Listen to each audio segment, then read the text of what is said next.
श्री रामकृष्ण भक्त मालिका ठाकुर के अंतरंग शिष्य बाबूराम महाराज का आद्योपांत जीवन परिचय। जय ठाकुर, जय मां। हुगली जिले के आठपुर ग्राम में बहुत से ब्राह्मण तथा कायस्थ परिवार निवास करते थे।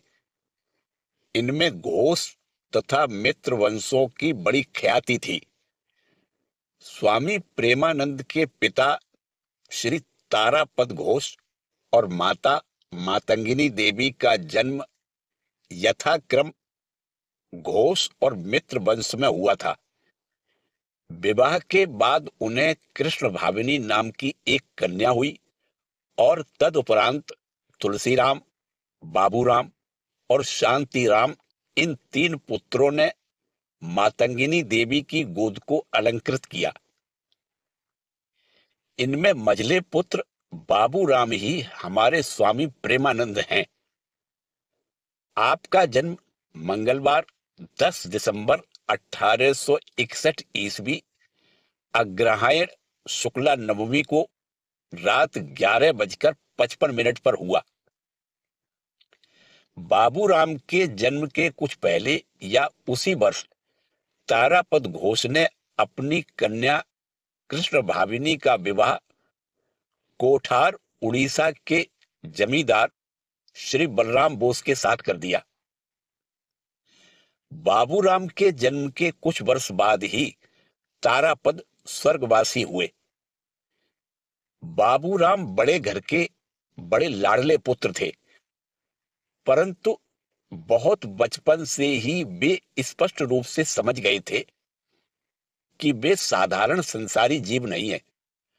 यदि कोई उन्हें विवाह की बात कहकर चिढ़ाता तो वे अपनी टूटी फूटी तोतली भाषा में बोल उठते, नहीं, विवाह मत कर देना, मर जाऊंगा, मर जाऊंगा। किशोर अवस्था में नदी तट पर किसी सन्यासी को देखने पर वे उसके साथ वार्तालाप में इतने मगन हो जाते कि समय का बोध नहीं रह जाता था।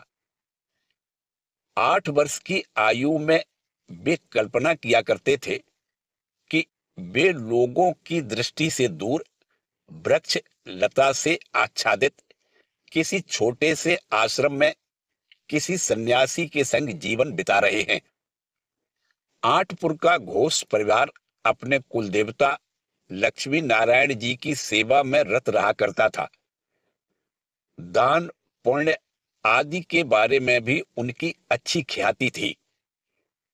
इस धर्मपरायण परिवार के पवित्र वातावरण में बाबूराम का शैशव तथा बाल्य का कुछ समय बीता।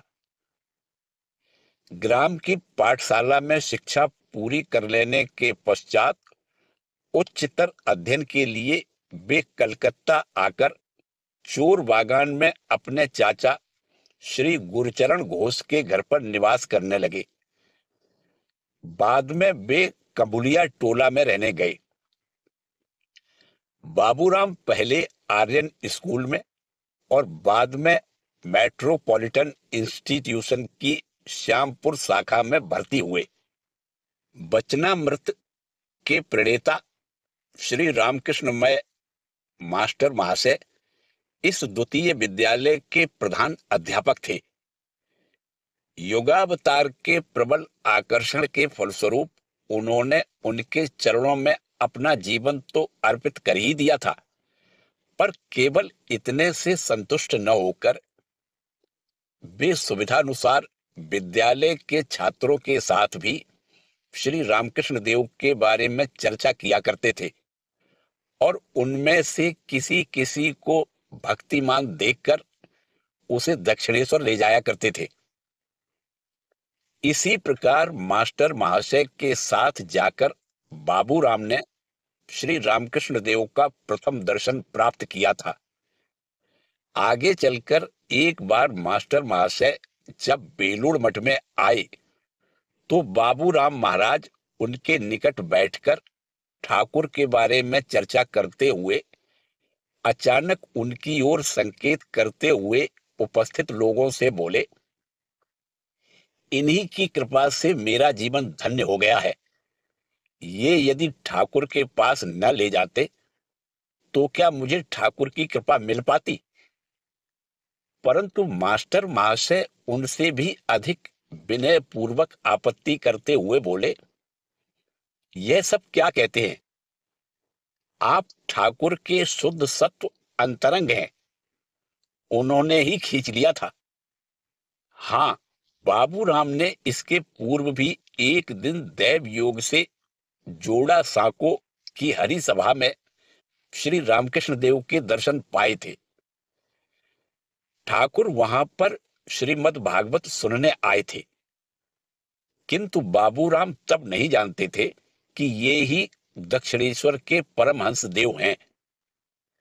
यद्यपि उन्होंने अपने बड़े भाई तुलसीराम से पहले ही सुन रखा था कि दक्षिणेश्वर में एक महात्मा है जिन्हें चैतन्य महाप्रभु के समान ही बारंबार भाव समाधि हुआ करती है। फिर बाबूराम के दक्षिणेश्वर जाने के पूर्व ही उनके बहनोई श्री बलराम बोस श्री रामकृष्ण देव के चरणों में आत्मसमर्पण कर चुके थे। अतः बाबूराम के परिवार में ठाकुर की बात अनजानी नहीं थी। बाबूराम के दक्षिणेश्वर हो आने के बाद से ये सब तथ्य प्रकट होते हुए उन्हें और भी बलपूर्वक आकर्षित करने लगे। यद्यपि ठाकुर के मानस पुत्र राखाल बाबूराम के साथ एक ही विद्यालय में अध्ययन करते थे और दोनों के बीच अच्छी घनिष्ठता भी थी, तथापि बाबूराम को उनके दक्षिणेश्वर आवागमन का पता नहीं था। श्री रामकृष्ण देव के साथ परिचय होने के बाद ही बाबूराम को इस बात का पता चला। इसके बाद से दोनों का बहुत सा समय श्री रामकृष्ण देव के बारे में चर्चा करने में बीतने लगा और कई बार तो वे दोनों एक ही साथ दक्षिणेश्वर जाने लगे। दक्षिणेश्वर में प्रथम भेंट के दिन से ही ठाकुर ने बाबूराम का अपने आत्मीय की ही तरह स्नेह पूर्वक स्वीकार किया था। बाबूराम का सुडौल सुकोमल शरीर, उज्ज्वल गौरवर्ण तथा भक्त सुलभ विनयपूर्ण आचरण आदि सद्गुण देखकर उन्हें पहचानते देर नहीं लगी कि मां ने जिन्हें ईश्वर कोटि कहकर निर्दिष्ट किया है, ये उन्हीं में से एक है।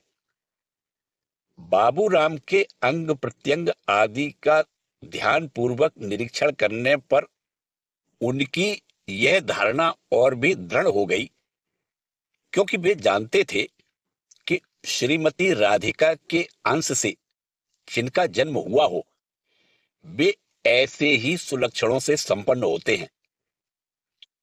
अंत में जब उन्हें ज्ञात हुआ कि ये भक्त प्रवर बलराम के निकट संबंधी हैं और श्रीमती राधा के ही अंश से जन्मी कृष्ण भाविनी देवी के भाई हैं, तो फिर उनके आनंद की सीमा नहीं रही।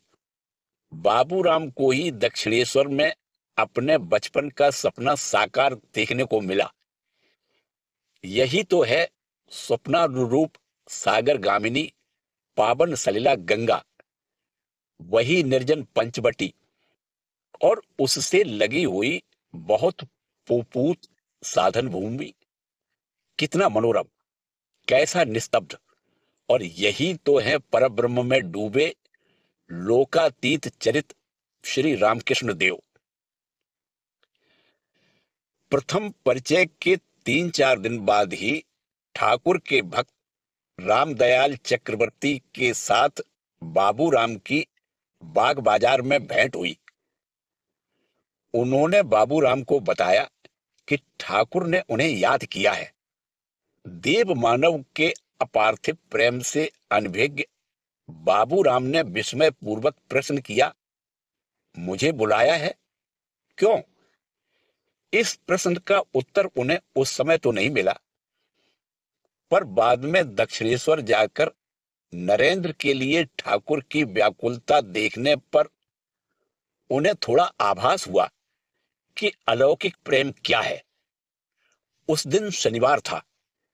विद्यालय की छुट्टी होने पर बाबूराम राखाल के साथ दक्षिणेश्वर जाने के लिए हाट खोल की नाव पर सवार हुए। भक्त रामदयाल बाबू भी इसी उद्देश्य से उसी समय वहां आए और उनके दल में सम्मिलित हो गए।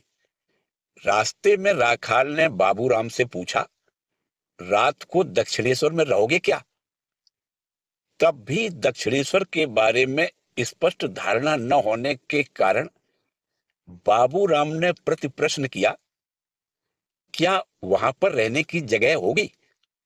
राखाल सब जानते हुए भी संभवतः थोड़ा परिहास करते हुए बोले, संभव है, हो जाए। फिर प्रश्न उठा, रात के भोजन का क्या होगा?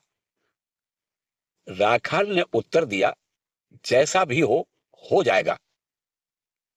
वे लोग इधर दक्षिणेश्वर पहुंच रहे थे और उधर भगवान भास्कर पश्चिम क्षितिज में लालिमा बिखेरते हुए अस्ताचल को जा रहे थे। संधि प्रकाश में सभी मंदिर अपूर्व रूप से शोभायमान हो रहे थे। इस साक्षात्कार के बारे में आगे चलकर बाबूराम महाराज ने स्वयं कहा था। ठाकुर के कमरे में पहुंचकर ज्ञात हुआ कि वे मंदिर में जगदम्बा के दर्शन करने गए हैं। स्वामी ब्रह्मानंद हम लोगों से वही प्रतीक्षा करने के लिए कहकर उन्हें लाने मंदिर की ओर गए। थोड़ी देर बाद देखा कि वे उन्हें अत्यंत सावधानी के साथ संभाल कर यहां सीढ़ी चढ़ना होगा, यहां उतरना होगा आदि कहते हुए ले आ रहे हैं।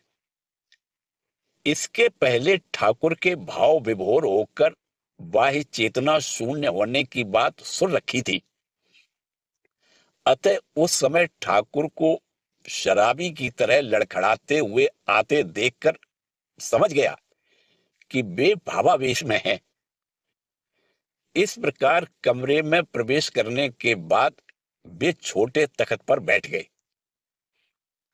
थोड़ी देर बाद स्वाभाविक अवस्था में आकर उन्होंने मेरा परिचय पूछा।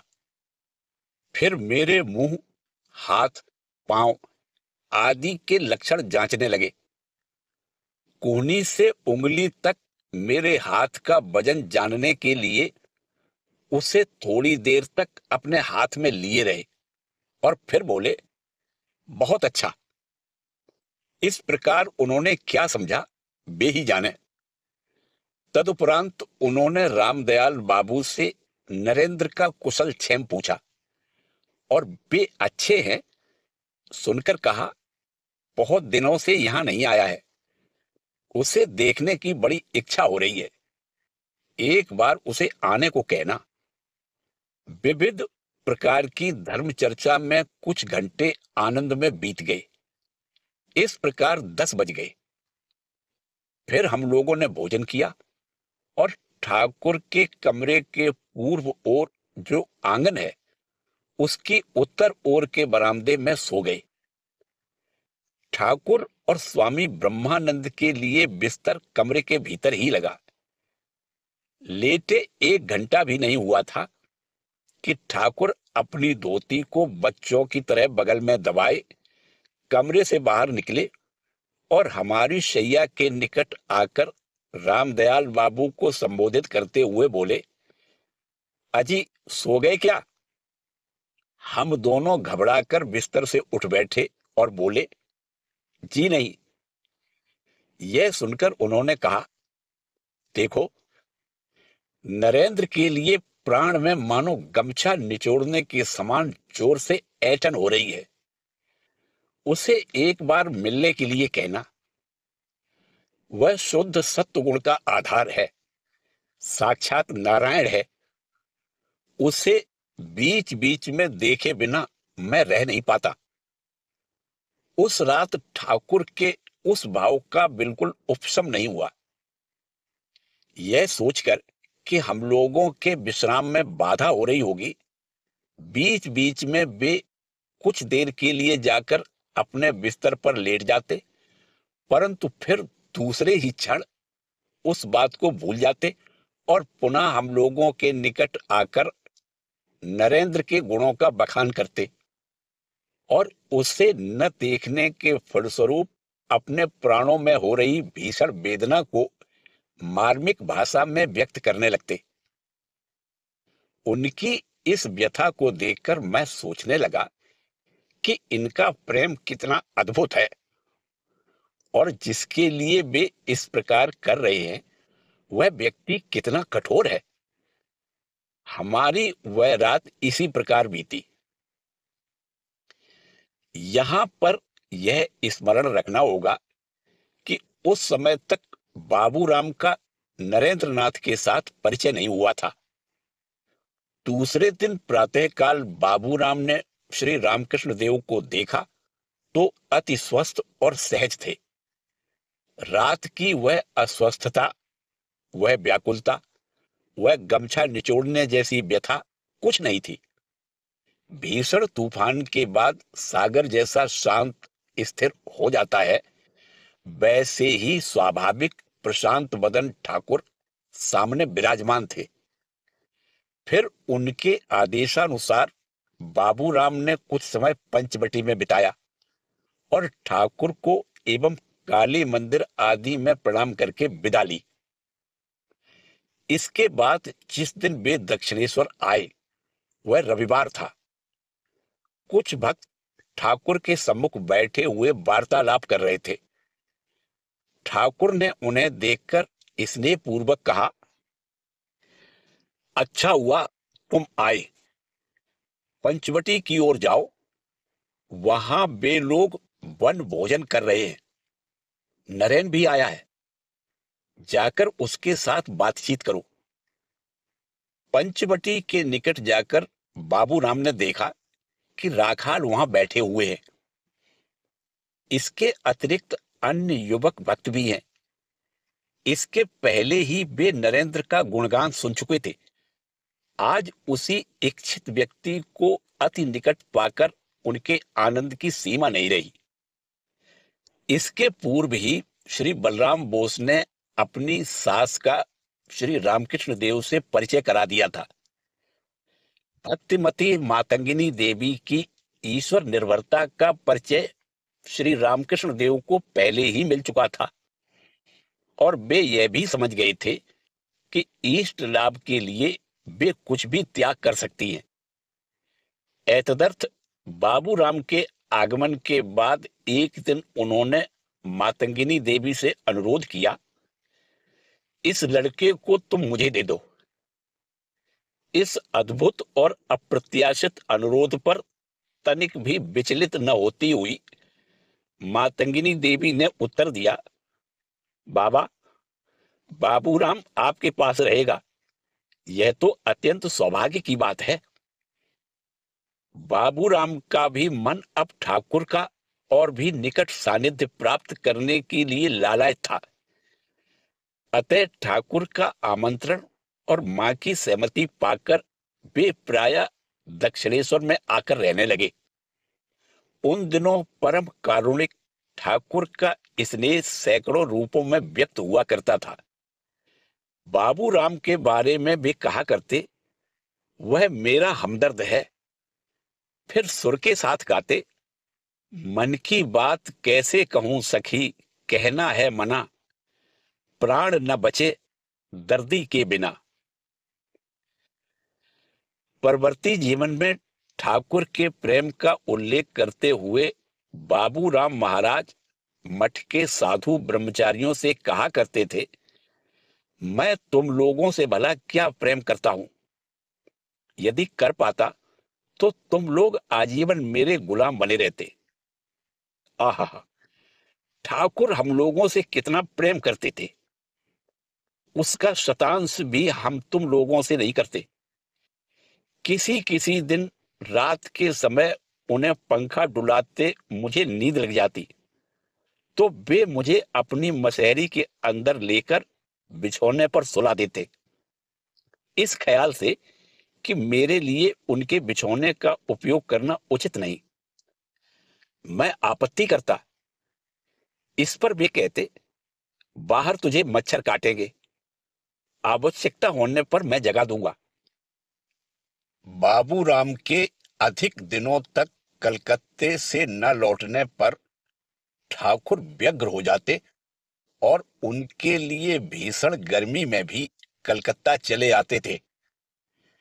1885 ईस्वी चैत्र की कड़ी धूप में एक दिन बलराम मंदिर में आकर उन्होंने कहा, मैंने कह दिया था कि 3 बजे आऊंगा, इसीलिए आना पड़ा, परंतु धूप बड़ी तेज है। छोटे नरेन और बाबूराम के लिए मैं आया। बाबूराम के बारे में ठाकुर कहा करते थे, यह नैकश्य कुलीन है, इसकी हड्डियां तक शुद्ध हैं। भावमुख में उन्होंने बाबूराम को देखा था, देवी मूर्ति है, गले में माला है, सखियां साथ हैं। कहा था, उसने स्वप्न में कुछ पाया है, वह शुद्ध सत्व है। थोड़े से यत्न करने से ही उसकी आध्यात्मिक जागृति हो जाएगी।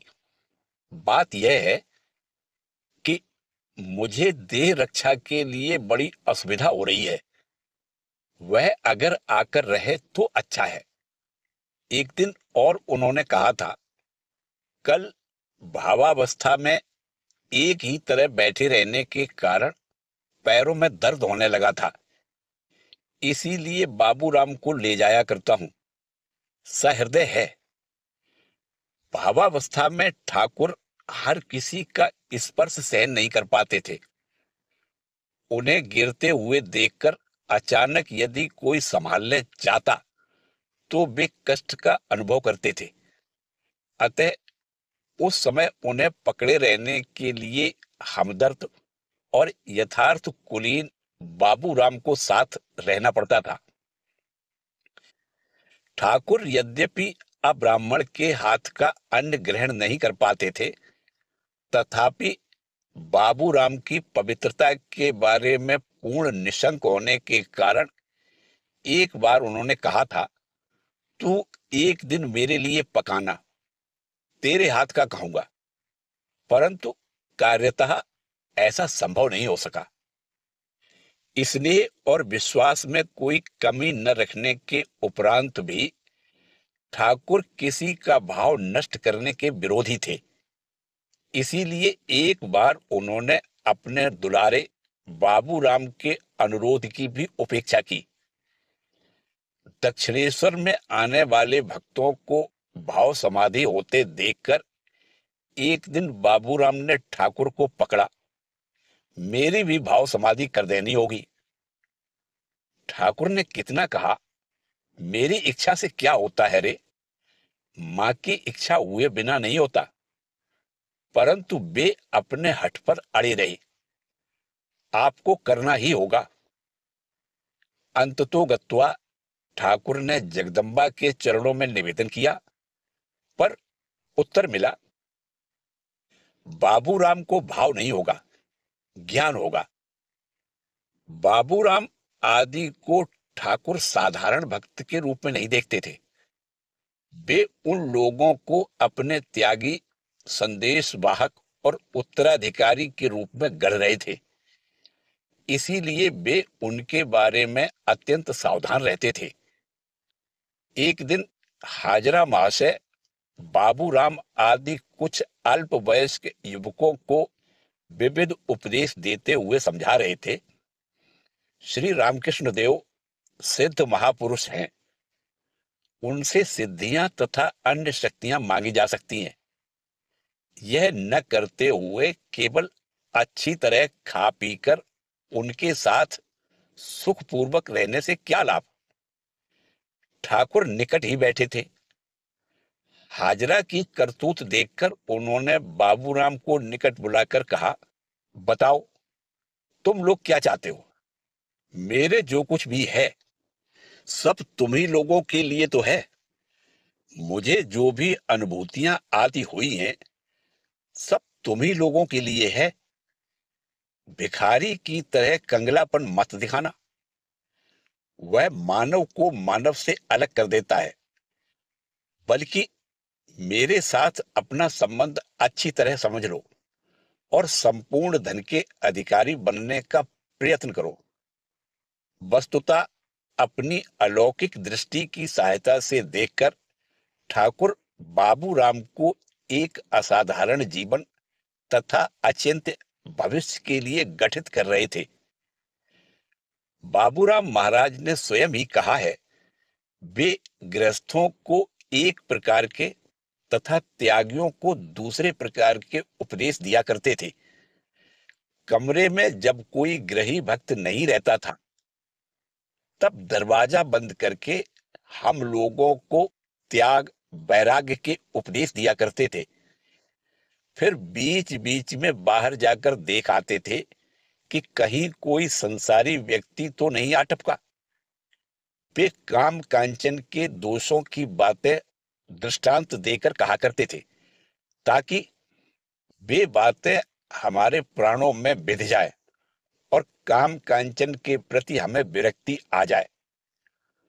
और यह केवल उपदेश के रूप में ही हृदय में बिध जाता हो, ऐसी बात नहीं, बल्कि जगदम्बा के निर्देशानुसार परिचालित ठाकुर का प्रत्येक आचरण उसी के अनुरूप आदर्श स्थापित करते हुए मन में विश्वास पैदा कर देता था कि इन उपदेशों के पीछे गूढ़ अनुभूतियां तथा अनुपम जीवन विद्यमान है। एक रात बाबूराम कमरे की फर्श पर चटाई बिछाकर सो रहे थे। मध्य रात्रि को ठाकुर की पद ध्वनि सुनकर नींद खुल गई और उन्होंने देखा कि वे अर्धबाह्य दशा में धोती को बगल में दबाए कमरे में चारों ओर घूम रहे हैं और थू थू करते हुए कह रहे हैं, मत दे मां, मत दे। मां मानो उन्हें टोकरियां भर भर कर नाम यश देने को आई है और वे त्रस्त शिशु की भांति भयभीत होकर विनती के स्वर में कह रहे हैं, मत दे मां, मत दे।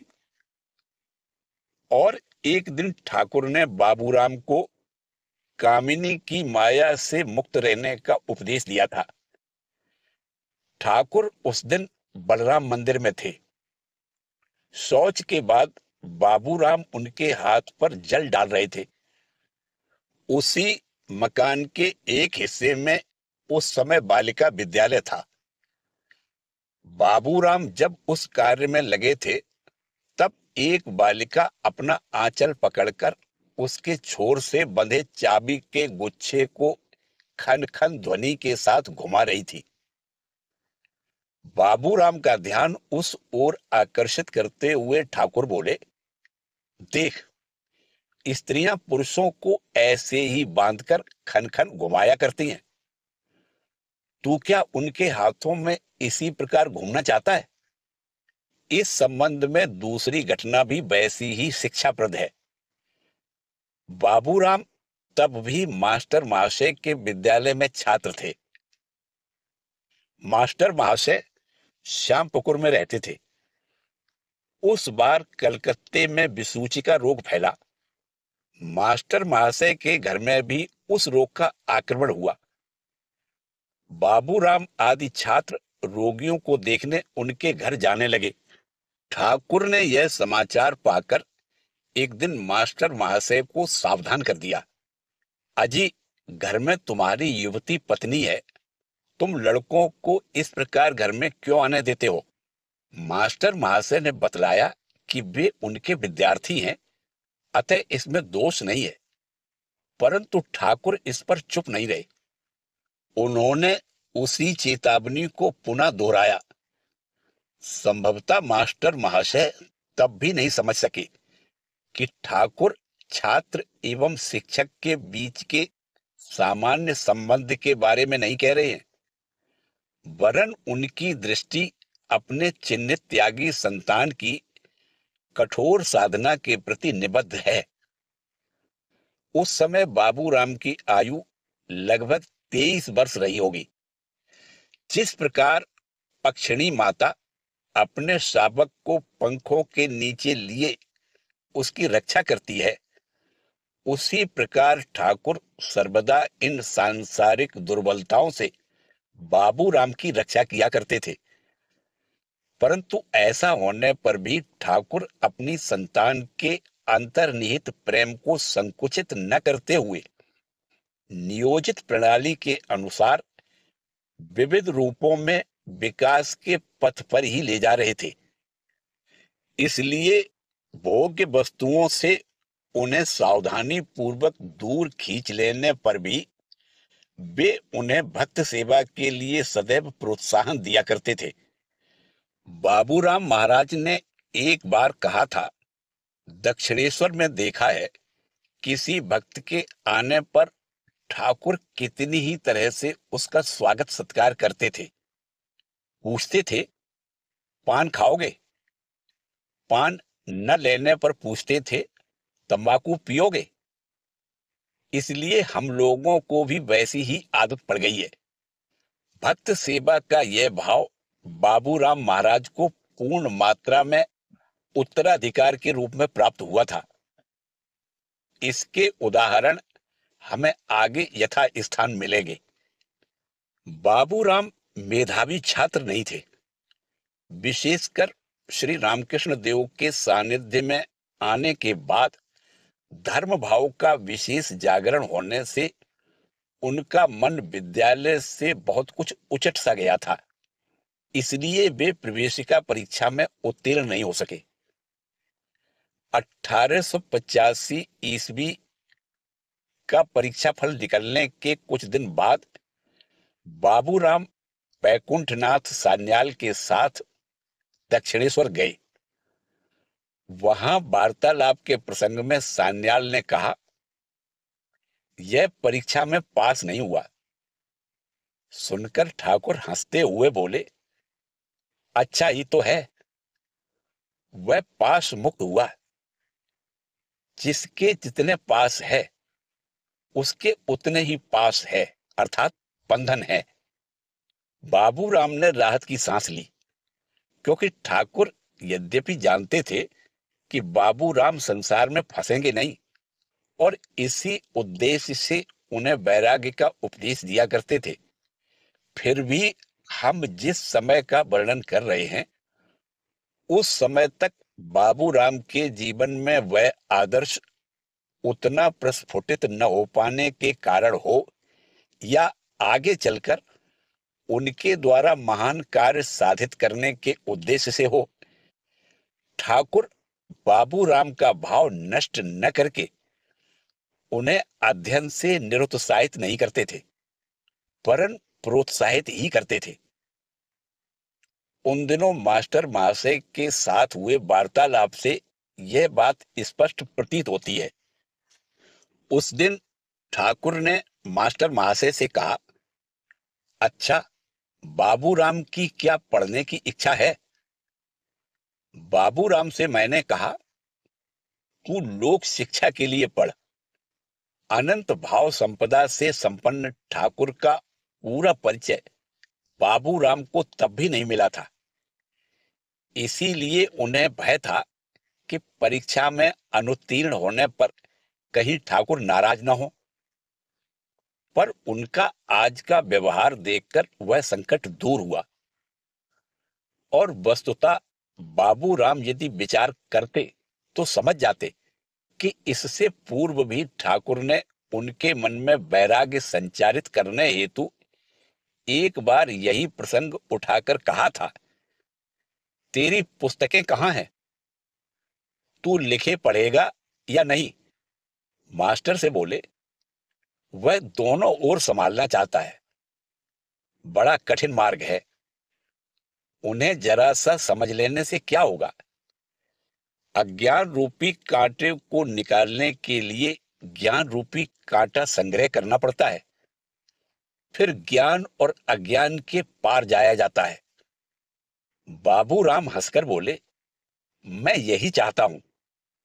श्री रामकृष्ण देव प्रसन्न होकर बोले, अरे, दोनों ओर रक्षा करने से क्या वह बात होती है? अरे अगर तू चाहता है तो चला आ निकल कर। बाबू राम हंसकर बोले, आप ले आइए। श्री रामकृष्ण देव बोले, तू कमजोर है, तुझमें हिम्मत कम है। मास्टर से बोले, मैं कामिनी कांचन त्यागी खोज रहा हूं, सोचता हूं यह काम शायद रह जाएगा। सबके सब कोई न कोई अड़ंगा लगा देते हैं।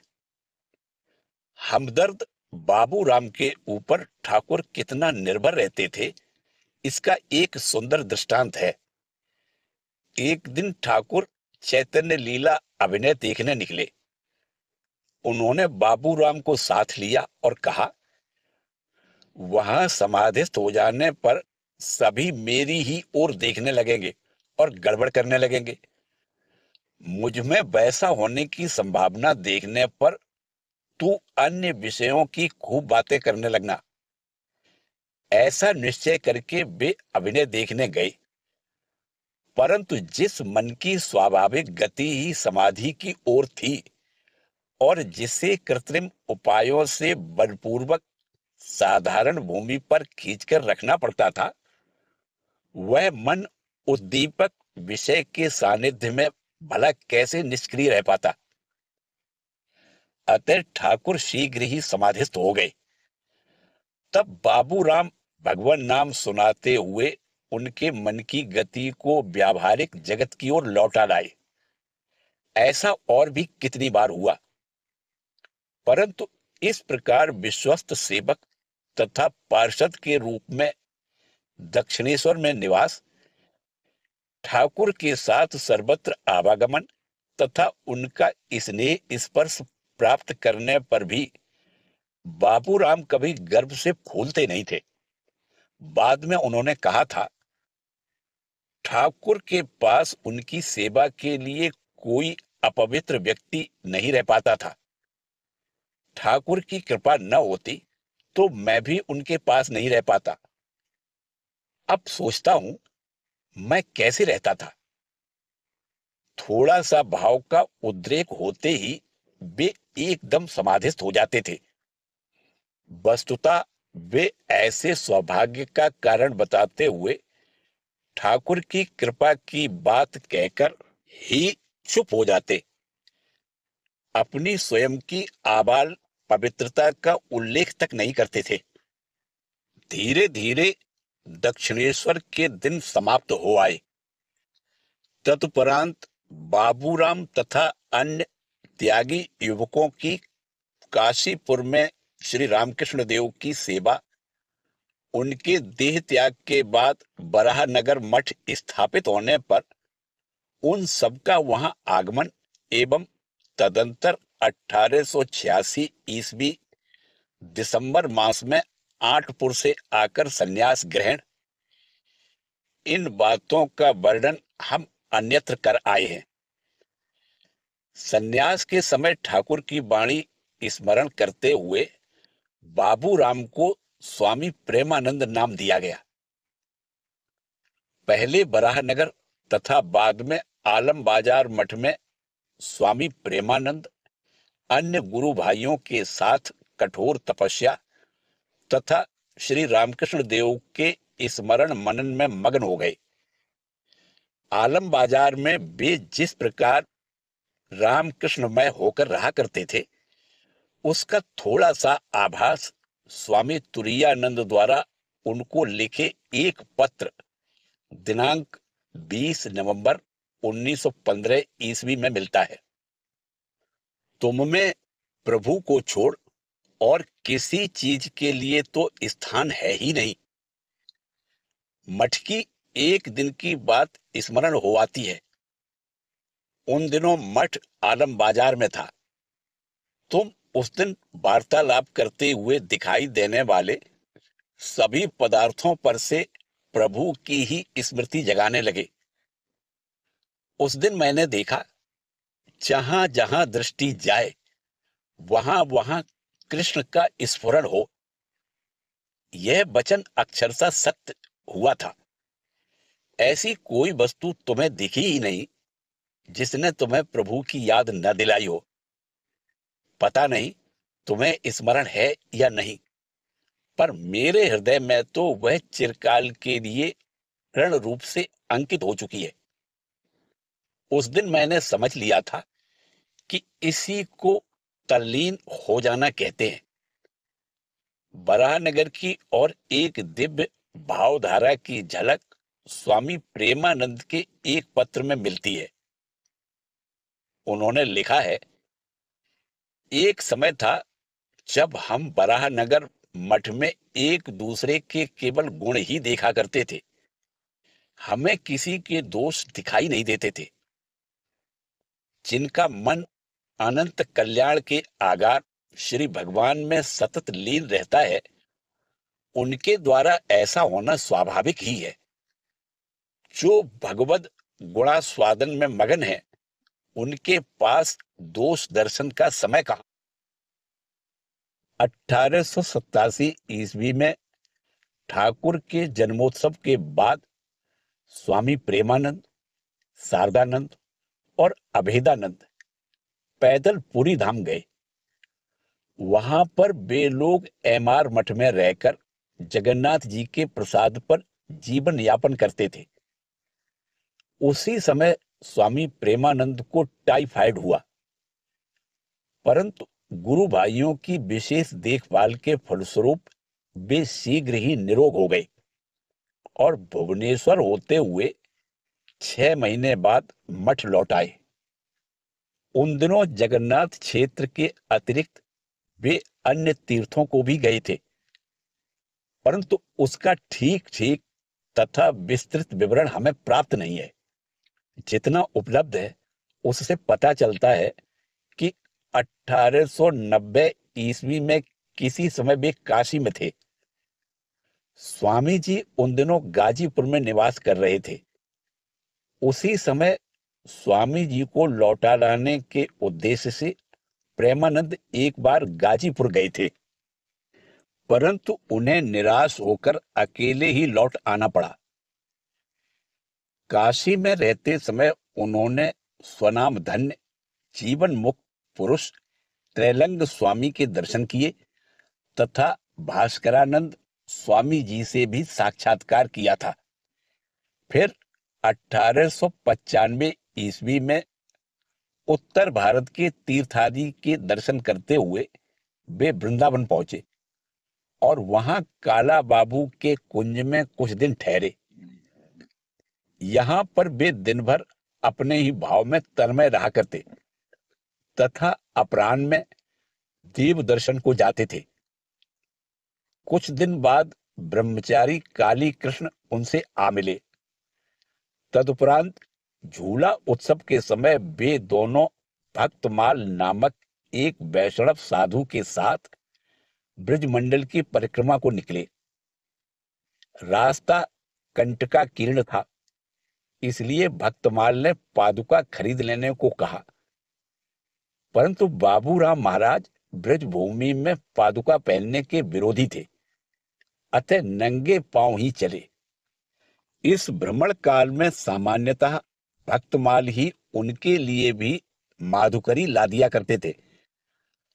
कुछ दिन वे राधा रानी के जन्म स्थान बरसाना में रहे। वहां की ब्रज नारियों को प्रेमानंद जी गोपिका ज्ञान से भूमिष्ठ हो प्रणाम किया करते थे। बरसाने में 1.5 महीने तथा अन्यान्य स्थानों में और कुछ दिन बिताकर वे पुनः वृंदावन लौटे। इसके कुछ समय बाद काली कृष्ण बीमार पड़ गए। प्रेमानंद ने उन्हें चिकित्सार्थ इटावा में अपने गुरु भाई हरि प्रसन्न के पास सावधानी पूर्वक भेज दिया और स्वयं भी इटावा में कुछ दिन बिता आए।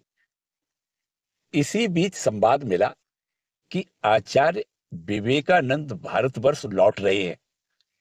यद्यपि प्रेमानंद और काली कृष्ण का मन एकाएक तपस्या छोड़कर वृंदावन से चले आने का नहीं था, तथापि स्वदेश लौट रहे स्वामी जी के प्रबलतर आकर्षण के फलस्वरूप 1896 ईस्वी के अंत में वे लोग कलकत्ता की ओर चले।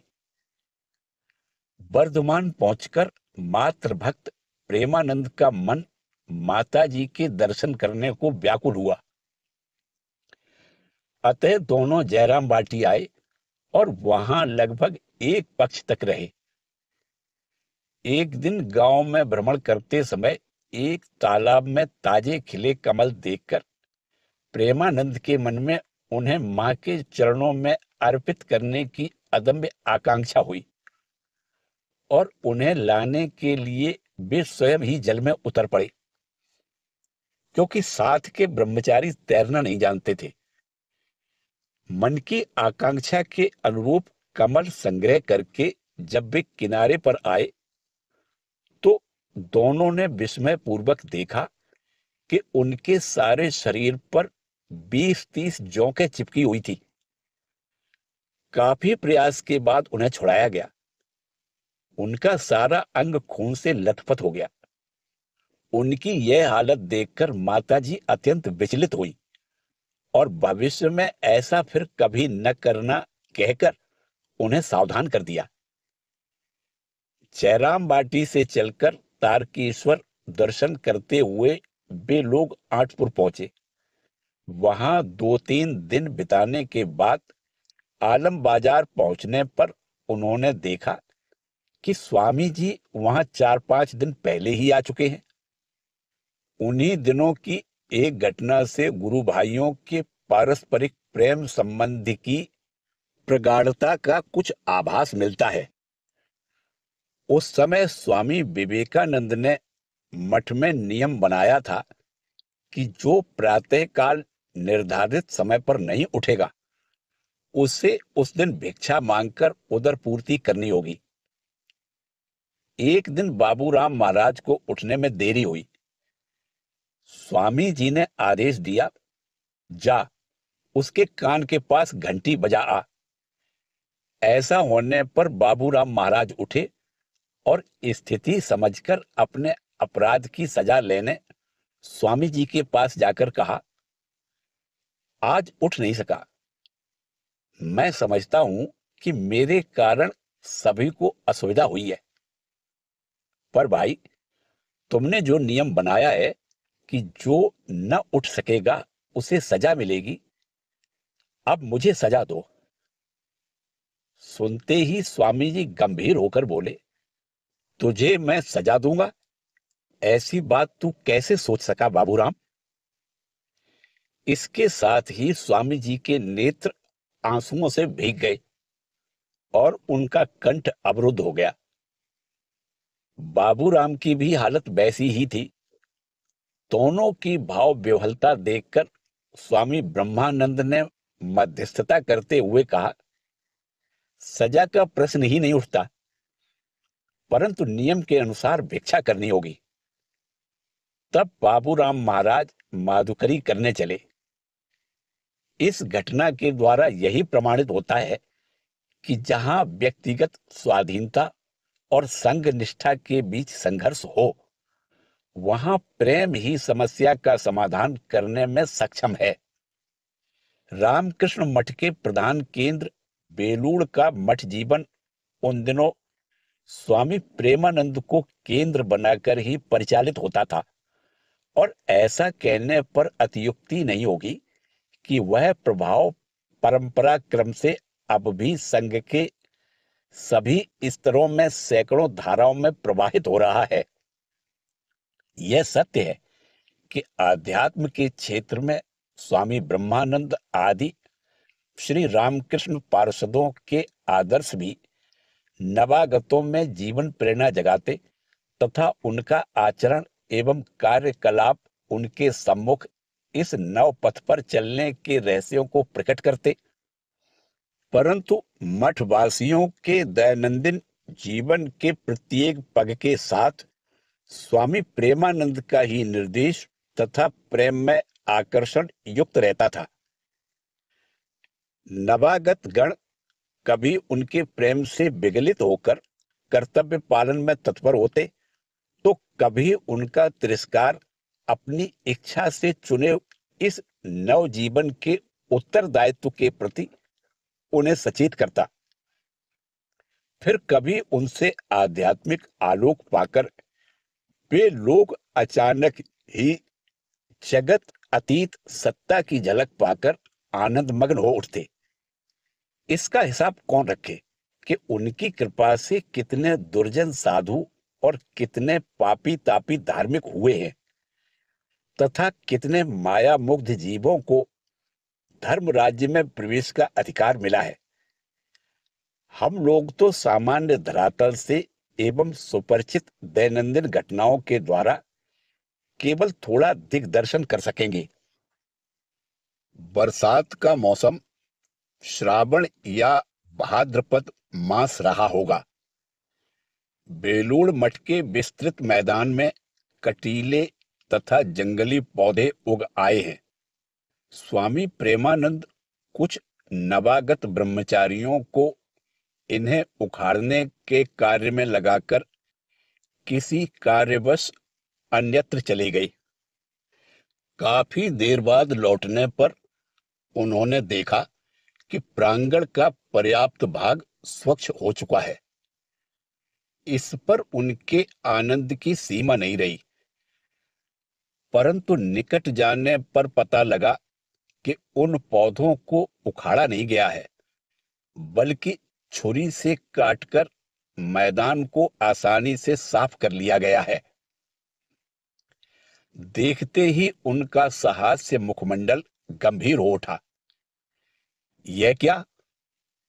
2 दिन बाद ही तो ये फिर पनपने लगेंगे। कुछ नाराज से होकर उन्होंने पूछा, छुरी से क्यों काटा? जड़ से उखाड़ना बड़े झंझट का काम है, इसीलिए छुरी से काट दिया। स्वामी प्रेमानंद गंभीरता पूर्वक बोले, झंझट? मैंने तो सोचा था कि तुम लोग ठाकुर का काम आनंद पूर्वक कर रहे हो। यदि यह झंझट मालूम होता तो मैं यह कार्य करने को नहीं कहता। मुझसे पूछे बिना छुरी से काटना बड़ा ही अनुचित है, क्योंकि अब पौधों की जड़ों को उखाड़ना आसान नहीं होगा।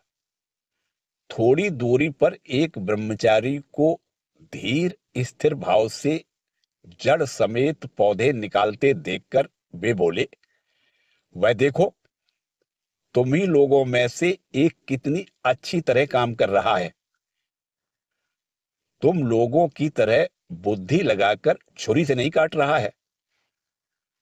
थोड़ा मौन रहकर फिर कहा, देखो बाबा, एक बात कहता हूं, भविष्य में तुम लोग बहुत बड़े बड़े कार्य करोगे, परंतु जी चुराने की बुरी आदत यदि एक बार जीवन के स्तरों में प्रवेश कर जाए तो फिर रक्षा नहीं। मैदान में घास निकालने की इस साधारण सी बात के बारे में मैं नहीं कहता। दैनंदिन जीवन की सारी छोटी मोटी बातों में जी चुराने की यह आदत दृढ़ मूल हो जाती है तथा जीवन विस्मय हो जाता है। अतः मेरा अनुरोध है कि ऐसा कभी न करना। प्रेमानंद जानते थे कि मनोराज्य की चिकित्सा पूरे व्याख्यान से नहीं होती। सिर्फ उपदेश देने से काम नहीं बनता। स्वयं धर्म का आचरण करके जीवों को सिखलाए। अतः अंतिम दिन तक वे सर्वदा कर्म में व्यस्त रहते थे और कहते थे, मुख बंद रहे, कार्य ही बोले। ब्रह्मचारियों के साथ काम करते हुए वे कहते थे, मैं स्वयं भी तो तुम लोगों के साथ उपले पाथ रहा हूं।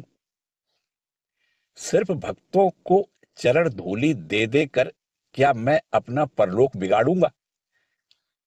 इसलिए गोबर भी उठाता हूं, उपले भी पाथता हूं, गौ सेवा भी करता हूं, फिर ठाकुर पूजा भी करता हूं। इन कुछ वाक्यों में बाबूराम महाराज के सर्वांगीण जीवन का एक मनोरम चित्र प्रकट हो उठा है। स्वामी जी का निर्देश था कि जूते की सिलाई से लेकर चंडी पाठ तक सारा कार्य करना होगा। बाबूराम महाराज भी कहते थे, इन्हें सभी विषयों की शिक्षा लेनी होगी। सब्जी काटना, रसोई पकाना, मंदिर के कार्य, पूजा, हिसाब रखना, व्याख्यान देना इत्यादि सभी कार्यों में कुशल होना आवश्यक है। इन लोगों से यहां वही सब करवा लेता हूं तो कितना बुरा भला भी कहता हूं, उन्हीं की भलाई के लिए। मेरे मन में किसी के प्रति किंचित भी क्रोध नहीं है, इनसे कितना प्रेम करता हूं। ब्रह्मचारियों की ओर देखते हुए वे कहते थे, तुम लोगों को डांटता फटकारता हूं, इसके लिए बुरा न मानना। वे लोग बुरा नहीं मानते थे, क्योंकि थोड़े ही दिनों के संग लाभ के फलस्वरूप उन्हें प्रेमानंद की क्षणिक सख्ती के पीछे एक चिर स्नेहपूर्ण हृदय दिखाई देता था, और वे समझ जाते थे कि वही उनका वास्तविक स्वरूप है। साधु ब्रह्मचारियों को वे कामकाज सिखाया करते तथा आवश्यकता अनुसार डांटते भी थे। फिर सभी को साथ लेकर निरंतर श्री रामकृष्ण प्रसंग करते तथा सभी की आध्यात्मिक प्रगति के प्रति तीक्ष्ण दृष्टि रखते। शास्त्र अध्ययन न करने पर वे बड़े नाराज होते थे। एक बार मेदिनीपुर से लौटने पर किसी ब्रह्मचारी को उद्यान के कार्य में अत्यधिक लिप्त देखकर उन्होंने कहा, पढ़ना लिखना भी कुछ हो रहा है या सिर्फ कुलीगिरी ही चल रही है? ब्रह्मचारी बोले, जी हां, दादा पढ़ते हैं, हम लोग सुनते हैं। मूल शास्त्र आदि कुछ पढ़ते हो? संस्कृत भली भांति नहीं जानता। स्वामी धीरानंद वहां उपस्थित थे। वे ब्रह्मचारी का पक्ष लेते हुए विनोद पूर्वक बोले, पढ़ाई के डर से तो घर छोड़कर भाग आया, फिर यहां भी पढ़ना लिखना। उस विनोद को अनसुना करके स्वामी प्रेमानंद एक अंग्रेजी ग्रंथ का नाम लेकर कहने लगे, 3 महीने के अंदर वह ग्रंथ अथ से इति तक पूरा हो जाना चाहिए, नहीं तो दफ्तर से 4 पैसे लेकर गंगा पार हो जाना, अर्थात कलकत्ते जाने का खर्च लेकर मठ से चले जाना। साथ ही उन्होंने यह भी स्मरण दिला दिया कि यह वैष्णव बाबा जी लोगों का अखाड़ा नहीं है। स्वामी जी ने इसके लिए बेलूड़ मठ का निर्माण नहीं किया है। विवेकानंद ध्यान, ज्ञान, भक्ति तथा सेवा के रूप में आध्यात्मिक शक्ति की सर्वांगीण अभिव्यक्ति चाहते थे। इस नवीन भावधारा का मर्म न समझकर बेलूड़ मठ में एक नवागत ब्रह्मचारी ने पारंपरिक संस्कार बस जब प्रश्न किया, ध्यान कैसे करूंगा, तो सहज रूप से उत्तर न देकर मूल तथ्य की ओर ध्यान आकृष्ट करने के लिए प्रेमानंद जी कह उठे, वह सब छोड़कर अब स्वामी जी का ध्यान करो। इससे उनकी सत्ता पाकर उनकी सेवा का ठीक ठीक भाव तुम्हारे भीतर उपजेगा और फिर उन्हीं की कृपा से तुम ठाकुर को ठीक ठीक समझ सकोगे। कभी कभी स्वामी प्रेमानंद और ब्रह्मानंद के बीच ब्रह्मचारियों का विषय लेकर जो आमोद प्रमोद होता, उसके माध्यम से नवागत साधकों को इस नवीन पथ की जटिलताओं का भली भांति परिचय प्राप्त हो जाता था। एक दिन प्रातःकाल स्वामी ब्रह्मानंद के कमरे में खूब धर्म चर्चा चल रही थी। समय हो चुका है, फिर भी साधु ब्रह्मचारी गण अपने दैनिक कार्य में नहीं लग रहे हैं। नीचे से प्रेमानंद ने पुकार लगाई, अरे भक्तों, कौन कहां हो, नीचे आओ। अभी तक ठाकुर के भोग की व्यवस्था नहीं हुई। महाराज ने तुरंत सभी को नीचे जाने का आदेश देते हुए विनोदपूर्ण ढंग से कहा, जाकर उनसे कहो कि महाराज, आप मुक्ति दे दीजिए ना, तब तो फिर साधन भजन का झंझट नहीं रहेगा। आप तो इच्छा मात्र से ही मुक्ति दे सकते हैं। बाबूराम महाराज से यह कहने पर वे बोले, अच्छा, तो फिर तुम लोग समाधि का अभ्यास करो, मुझे कोई आपत्ति नहीं, मैं स्वयं ही सब कुछ कर लूंगा। परंतु समाधि के नाम पर यदि तुम मन के अंदर हाट बाजार लगा बैठोगे तो मैं तुम्हारे कान खींचकर काम में लगाऊंगा। वास्तव में प्रेमानंद जी के साथ जो काम करना था उसे काम नहीं कहा जा सकता। वह साधना का ही एक अन्य रूप था, जिसे गीता में कहा है, स्वकर्मणा तमभ्यर्च्य सिद्धिम विन्दति मानवा। सब्जी काटने बैठकर वे निरंतर धर्म चर्चा करते रहते, चारा काटते समय सबको समझा देते कि ठाकुर का ही काम है। ऐसा ही सभी विषयों में था। पग पग पर सबके मन में यही भाव जागृत रहता था कि संपूर्ण मठ ठाकुर का ही है। वे सशरीर इसमें सर्वत्र विचरण कर रहे हैं। कहीं पर धूल कचरा पड़ा रहने पर उन्हें कष्ट होगा तथा इससे उनके प्रति अश्रद्धा व्यक्त होगी।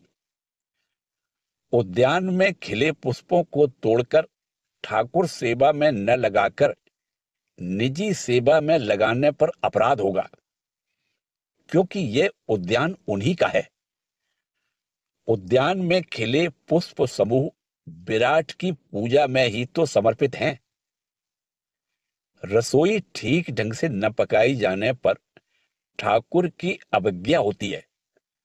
धन का व्यर्थ व्यय होने पर ठाकुर रुष्ट होते हैं, इत्यादि। व्यवस्था तथा शारीरिक परिश्रम के इन समस्त कार्यों के माध्यम से प्रेमानंद का शुद्ध प्रेम प्रकट हुआ करता था।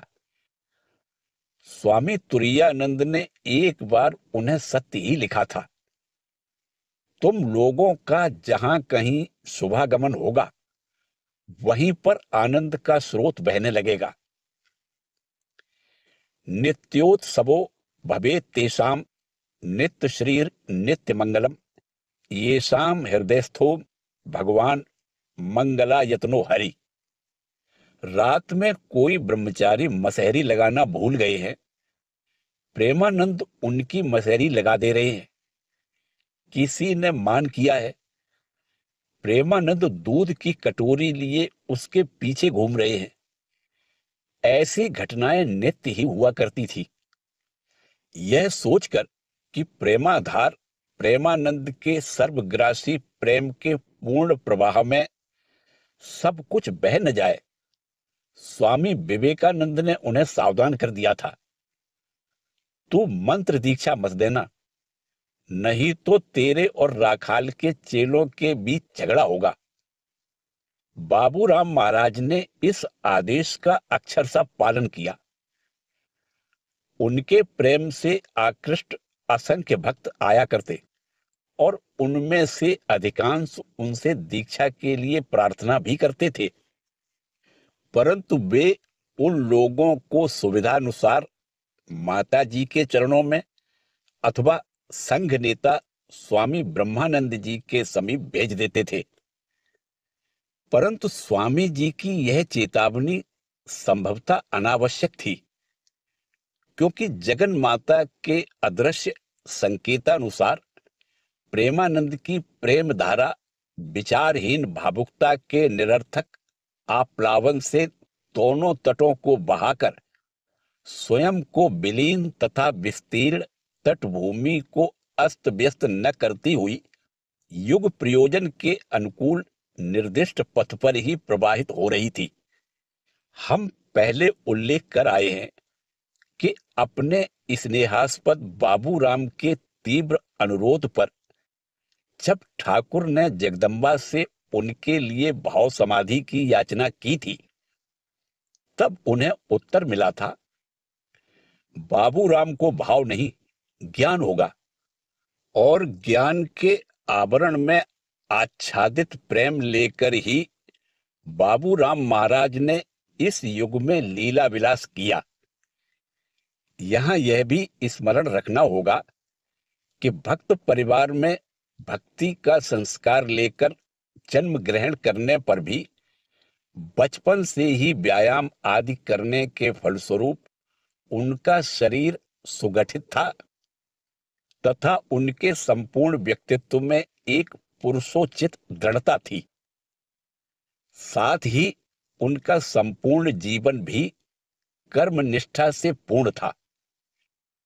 बेलूड़ मठ में ब्राह्म मुहूर्त में ही सर्वप्रथम उन्हीं की वाणी कर्णगोचर होकर सबको जगाया करती थी। फिर सारे दिन विविध क्रियाकलाप चला करते थे। पूजा वे अत्यंत भक्ति पूर्वक किया करते थे, परंतु मंदिर में जाते समय अथवा लौटते समय उनके पदक्षेप में मृदुता के स्थान पर निसंकोच दृढ़ भाव ही व्यक्त होता था। युग के सुख दुख से वे अपरिचित नहीं थे और न उसके प्रति उदासीन ही थे। पराधीन शोषित भारतवर्ष में सब ओर अहर्निश जो आर्तनाद उठता था, उससे व्यथित होकर इन महापुरुष के मर्म स्थल से प्रार्थना उठती, हे प्रभो, इस अत्याचार का शीघ्र प्रतिकार करो।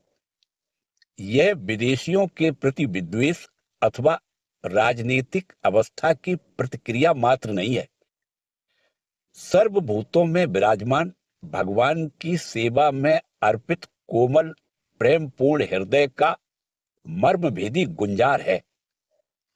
एक तरह का प्रेम होता है जो सर्वत्र सक्रिय होकर सर्वभूतों में अधिष्ठित प्रियतम को प्रसन्न करके संतुष्ट होता है, और दूसरे प्रकार का प्रेम है जो निष्क्रिय ध्यान में मग्न रहकर प्रेमास्पद का आलिंगन प्राप्त करने में स्वयं को धन्य मानता है। स्वामी प्रेमानंद का प्रेम प्रथम श्रेणी में आता है। विश्वस्त सूत्रों से हम जानते हैं कि स्वामी विवेकानंद की ग्रंथावली के मनोयोग पूर्ण गहन अध्ययन के पश्चात स्वामी प्रेमानंद में इस सक्रिय पौरुष भाव की पूर्णतम अभिव्यक्ति हुई। संभवतः 1910 ईस्वी में जब वे काशी धाम में थे, तब मठ की कर्म व्यस्तता से कुछ मुक्त होने से उन्हें स्वामी जी की वाणी का पूर्णतया चिंतन मनन करने का सुयोग मिला था, और इस सुयोग का पूर्ण रूपेण उपयोग करने के फलस्वरूप उनमें एक नवीन प्रेरणा का संचार हुआ था। इसके बाद से उनके प्रत्येक कार्य एवं वचन में इस बात का आभास मिलता है। इसी भावधारा की प्रबल अभिव्यक्ति का एक उत्कृष्ट उदाहरण उनके 1914 ईस्वी के मालदा में दिए हुए व्याख्यान से प्राप्त होता है। स्वामी प्रेमानंद ने उस व्याख्यान में विवेकानंद प्रवर्तित दरिद्र नारायण सेवा का ही संदेश दिया था। व्याख्यान जब समाप्त होने जा रहा था तो एक श्रोता बोल उठे, हम कुछ प्रेम भक्ति की बात सुनने आए थे। बाबूराम महाराज उस पर ध्यान न देते हुए अपना वक्तव्य कहते चले, परंतु जब उस व्यक्ति ने 3 बार इसी बात को दोहराया तो वक्ता का चेहरा गंभीर उठा। उन्होंने सिंह के समान गरज कर पूछा, कौन सुनेगा और किससे कहूं प्रेम भक्ति की बातें? कौन है यहां पर प्रेम भक्ति की बात सुनने का अधिकारी? इसके पश्चात उन्होंने इस संदर्भ में एक कहानी सुनाई, जिसका आशय इस प्रकार है। एक बार एक फेरी वाला मोहल्ले में घूमते हुए प्रेम बेच रहा था। प्रेम ले लो जी, प्रेम लो जी, प्रेम। मूल रूप में वह खरीदने वाले का सिर मांग रहा था। उसे एक भी खरीदार नहीं मिला। कहानी समाप्त कर प्रेमानंद जी ने गुरु गंभीर स्वर में पूछा, आप लोगों में से कोई सिर दे सकेगा? प्रेम भक्ति आसान बात नहीं है। इस युग में स्वामी विवेकानंद जो कह गए हैं वही धर्म है, शिव ज्ञान से जीव सेवा। सभा निस्तब्ध रह गई। प्रेमानंद का जीवन भावुकता पूर्ण न होने पर भी किसी किसी विशेष अवसर पर वे स्वयं में उन्मत्त हो जाते और दूसरों को भी वैसा ही कर देते थे। वृंदावन से उनकी लाई हुई माला और तिलक धारण करके एक दिन स्वामी विवेकानंद बेलूड़ मठ में भाव विभोर हो कई घंटे हरिनाम संकीर्तन में मस्त रहे थे। महाअष्टमी की रात को एक बार मठ में काली कीर्तन खूब जमा था। आनंद विभोर बाबूराम महाराज शरत महाराज के बगल में बैठे हुए थे। भावावेश में अचानक उन्होंने शरत महाराज को पकड़कर कहा, भाई आज तुम्हें गाना होगा। देखते नहीं कितना आनंद हो रहा है।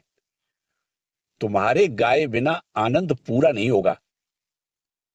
शरत महाराज जितना ही कहते, बहुत दिनों से अभ्यास नहीं है, अचानक कैसे गाऊं? बाबूराम महाराज का आग्रह उतना ही बढ़ता जाता। अंत में शरत महाराज को गाना ही पड़ा और नृत्य में भी भाग लेना पड़ा। दूसरे दिन उन्होंने कहा था, क्या करूं? बाबूराम ने इस बुढ़ापे में भी नचाकर ही छोड़ा। ऐसा था बाबूराम महाराज का युक्ति तर्क रहित भावावेग। पूर्व बंगाल भ्रमण काल में वे देवभोग में नाग महाशय का निवास स्थान देखने गए।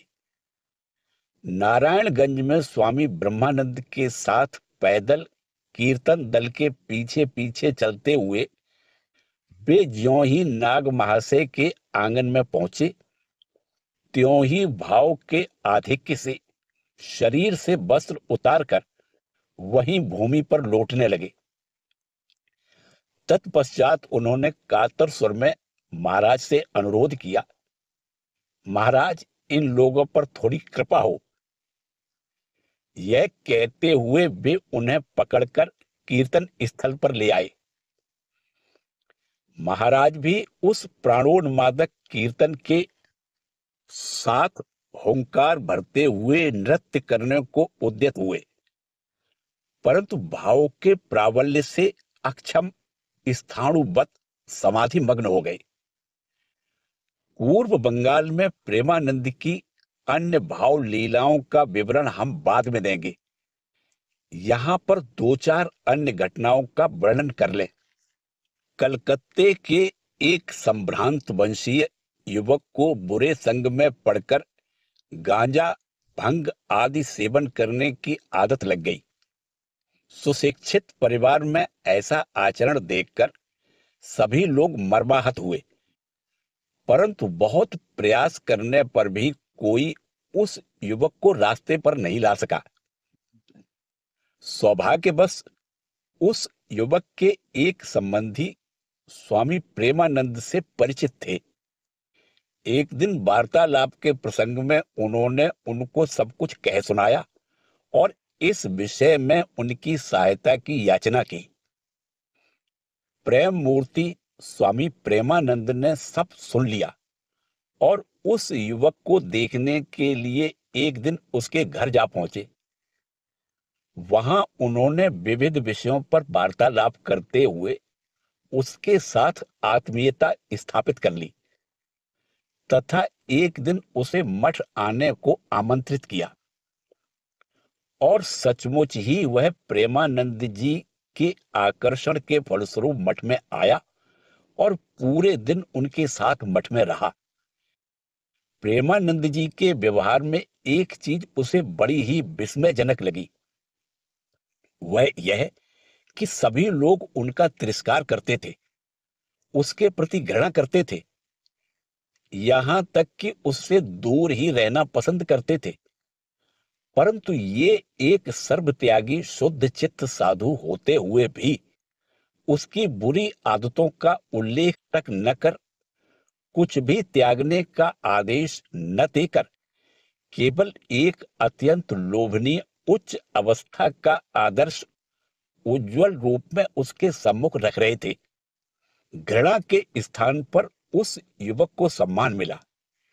एक ओर तो था उच्छृंखल जीवन और दूसरी ओर था निस्वार्थ प्रेम। इस प्रेम का आग्रह बड़ा ही प्रबल था। दिन ढलने पर युवक घर लौटा, परंतु एक अज्ञात आकर्षण शीघ्र ही उसे पुनः बेलूर मठ खींच लाया। इतना ही नहीं, उसने सारी बुरी आदतें त्याग कर साधु हो जाने की प्रतिज्ञा की और शीघ्र ही उसे कार्यान्वित भी किया। हम पहले कह आए हैं कि कर्तव्य के बोध से प्रेमानंद जी डांट फटकार भी किया करते थे, परंतु ऐसे भी उदाहरण कम नहीं है जब नियंत्रण करने को उन्मुख होकर अचानक ही उनकी दृष्टि बाह्य जगत को छोड़कर आत्म स्वरूप की ओर ही मुड़ जाती और नियंत्रण अपने ही ऊपर उतर आता। एक दिन एक ब्रह्मचारी को फटकारते हुए सहसा उनकी दृष्टि शासक शासित के द्वैत संबंध के परे अद्वैत भूमि की ओर प्रसारित हो गई और वे सभी को सुनाते हुए विस्मय पूर्वक कह उठे, यह भला कैसा प्रेम आनंद है बाबा। साथ ही डांट फटकार के स्थान पर मधुर प्रशांति विराजने लगी। जब वे अस्वस्थ होकर वायु परिवर्तन के लिए देवघर गए तो वहां एक सेवक का आहार पर अत्यधिक लोभ देखकर उन्होंने उसकी तीव्र भर्त्सना की। सेवक मान के कारण दोपहर में भोजन को नहीं आए। बाबूराम महाराज यह सोचकर व्याकुल हो गए कि लड़के को क्या हो गया। उन्होंने फौरन उसे ढूंढ निकलवाया और अपने अत्यंत निकट बैठाकर कहने लगे, बेटा, मैं वृद्ध हो गया हूं, रोग से शरीर दुर्बल हो गया है, हर समय मिजाज ठीक नहीं रख पाता। ऐसी हालत में यदि कुछ कह डालता हूं तो उसके लिए क्या क्रोध करना चाहिए। कहते कहते उनकी आंखें गीली हो गई और उस अश्रुधारा में सेवक का मान न जाने कहां बह गया। भक्त सेवा में प्रेमानंद का प्रेम कोई बाधा नहीं मानता था। मठ में आकर कोई भी प्रसाद पाए बिना नहीं लौट सकता था। एक दिन किसी भक्त को बिना प्रसाद लिए ही लौट जाते देखकर उन्होंने मंदिर के भंडारी से इसका कारण पूछा। उन्होंने बताया, ये थोड़ा ठहरे भी नहीं, भला प्रसाद कैसे देता। प्रेमानंद असंतुष्ट होकर बोले, फिर भी बुलाकर देना चाहिए था, मठ के भीतर आ पहुंचा था। यदि तुम संसार में रहते तो न तो स्वयं खा पाते और न बच्चों को ही कुछ खिला पाते। यहां पर ठाकुर के नाम पर इतना आ रहा है तो भी हाथ उठाकर दे न सकोगे। मठ के रास्ते पर से बाबूराम महाराज को स्वयं ही कटीले पौधे निकालते देखकर एक भक्त ने विस्मय पूर्वक पूछा, महाराज, यह काम आप क्यों कर रहे हैं। प्रेमानंद ने तुरंत उत्तर दिया, भक्तगण कष्ट उठाकर आते हैं, उन्हें असुविधा होती है, इसलिए उनके मार्ग से कांटे हटा दे रहा हूं। पता नहीं इन मामूली कांटों के साथ वे और कौन से अज्ञात जगत के पथ के कांटे हटा दे रहे थे। एक बार उनके इस अपूर्व प्रेम की प्रसिद्ध साहित्यकार एवं समालोचक सुरेश चंद्र समाजपति ने भी प्रशंसा की थी। एक दिन भोजन के समय अपने स्वभाव के अनुसार पंगत में घूमते हुए प्रेमानंद महाराज समाजपति जी के निकट आए और मुस्कुराते हुए कहा, आपका स्वागत सत्कार करने के लिए उपयुक्त वाक्य, भाषा, भाव मैं कहां पाऊंगा। मुझ में रस आदि तो है नहीं। आपकी लेखनी के अग्र में जो रस ही रस भरा है। समाजपति भला कहां हार मानने वाले। उत्तर में कहा, अपनी बात में आप स्वयं ही फंस गए। माना कि मेरी कलम के अग्र में रस है, परंतु आपके तो चलने फिरने में, बातचीत में, कामकाज में, शरीर प्राण सब में सर्वत्र रस है। वे और भी बहुत कुछ कहना चाहते थे, परंतु अपनी प्रशंसा को अवसर न दे प्रेमानंद जी पीठ फेरकर चल दिए। उत्सव के दिन मठ प्रांगण में उच्च नीच, धनी निर्धन सभी स्तर के नारायण पंगत में भोजनार्थ बैठे थे। खिचड़ी परोसी जा रही थी। तत्वाधान में व्यस्त स्वामी प्रेमानंद ने देखा कि पंगत में दूर एक ओर से बारंबार खिचड़ी दो की आवाज आ रही है। उन्होंने तुरंत ही पहुंचकर परोसने वाले से पूछा, क्या तुमने पहले कभी परोसने का काम नहीं किया है? उत्तर मिला, मैं तो बार बार दे रहा हूं, तो भी नहीं हो रहा है।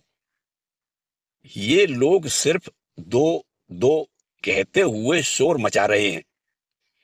प्रेमानंद ने देखा कि उस पंक्ति में बैठे प्रायः सभी लोग निम्न तथा निर्धन वर्ग के हैं, जिन्हें कुछ अधिक खाने की आदत है।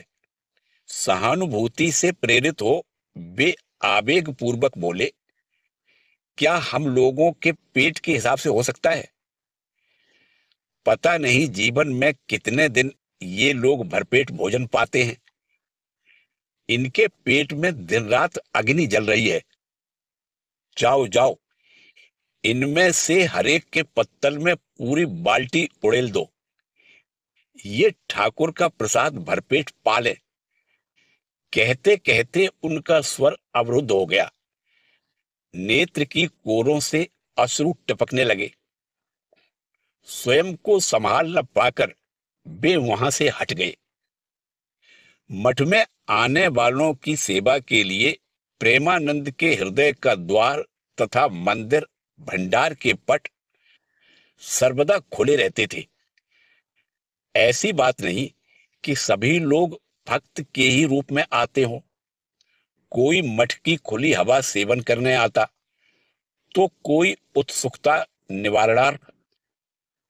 परंतु चाहे कोई किसी भी भाव से क्यों न आए, प्रेमानंद के मधुर वार्तालाप तथा व्यवहार से मुग्ध होकर वह बारंबार आने लगता।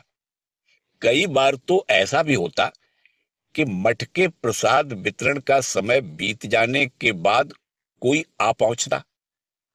ढलती उम्र के प्रेमानंद जी किसी से कुछ न कहकर स्वयं ही आगंतुकों के भोजन की व्यवस्था करने रसोई घर की ओर जाने लगते। उन्हें देखकर सहायतार्थ किसी के आगे बढ़ जाने पर वे आशीर्वाद देते हुए कहते, देखो, गृहस्थों को बहुत कामकाज करने पड़ते हैं। उनके लिए हमेशा नियमानुसार आना कैसे संभव है? हम लोग उनके लिए थोड़ी सी सेवा के अतिरिक्त भला और क्या कर सकते हैं? इससे हम लोगों को थोड़ा शारीरिक कष्ट होता होगा, पर ठाकुर की कृपा से यहाँ किसी चीज का अभाव तो नहीं है। यह सब उनकी संतानों को देकर क्या हम धन्य न होंगे? रोग सैया पर पड़े हुए भी वे भक्त सेवा के लिए व्याकुल हो उठते थे। बीमारी बढ़ने की आशंका प्रकट करते हुए कोई यदि उन्हें सावधान करने जाता, तो वे कहते, यह मेरा स्वभाव ही है। भक्तों की सेवा और ईश्वर की पूजा एक है। देह त्याग के 2 दिन पूर्व मठ के एक सेवक को बुलाकर वे बड़े ही आकुल स्वर में बोले, तुम एक काम कर सकोगे?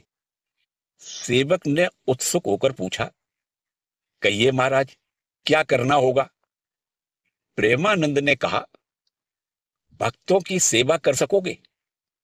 उत्तर मिला, खूब कर सकूंगा। प्रेमानंद पुनः आवेग पूर्वक बोले, पर यह बात भूल मत जाना। उनका दृढ़ विश्वास था कि ठाकुर का प्रसाद लेने से भक्तों का परम कल्याण होगा। वे और भी कहा करते थे, एक बार जब ये इस पुण्य स्थान में ठाकुर के स्थान में आए हैं तो कुछ अच्छी बातें भी सुन जाएं। वस्तुतः बाबूराम महाराज के पास जो लोग आते वे तन मन की प्यास मिटाकर ही घर लौटते और उसी अमृत के प्रलोभन में उनके पग पुनः मठ की ओर चल पड़ते। वयस्क भक्तों के अतिरिक्त कॉलेज के छात्र भी उनके पास आया करते थे। वे आनंद पूर्वक अपना समय एवं ज्ञान उन लोगों की सेवा में लगाया करते थे। इस प्रकार कितने ही युवकों ने उनकी प्रेरणा से संन्यास लेकर उन्हीं के द्वारा निर्दिष्ट पथ पर चलने का संकल्प किया था। प्रेमानंद को कुछ और भी अधिक जानने के लिए अब उनके चरित्र के कुछ अन्य पहलुओं का अध्ययन करना असंगत नहीं होगा। श्री रामकृष्ण देव के उदार भाव तथा बाबूराम महाराज के पूर्व संस्कार के संघर्ष की कुछ घटनाएं कई बार एक अपूर्व आलोक बिखेरती हुई सबको विस्मित कर देती थी।